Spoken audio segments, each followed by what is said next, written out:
দুঃখজনকভাবে আজ বিকেলে এমন একটা ঘটনা ঘটেছে যা শুনলে হৃদয় কেঁপে ওঠে। ছত্তিশগড়ের বিলাসপুরে এক ভয়াবহ ট্রেন দুর্ঘটনা, যেখানে অনেক পরিবার তাদের প্রিয়জনকে হারিয়েছে।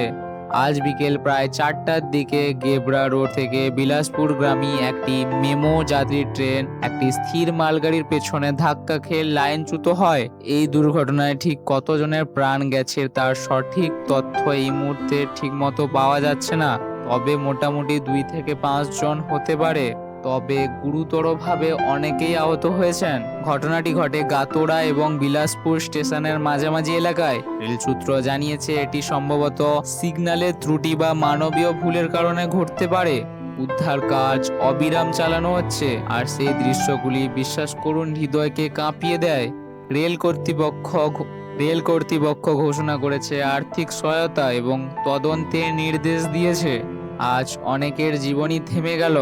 এই ঘটনা আমাদের মনে করিয়ে দিল ভারতের রেল ব্যবস্থায় নিরাপত্তা এখন সর্বোচ্চ অধিকার দেওয়া উচিত। প্রার্থনা করি আহতরা দ্রুত সুস্থ হয়ে উঠুক, আর যারা নেই তাদের আত্মা শান্তি পাক।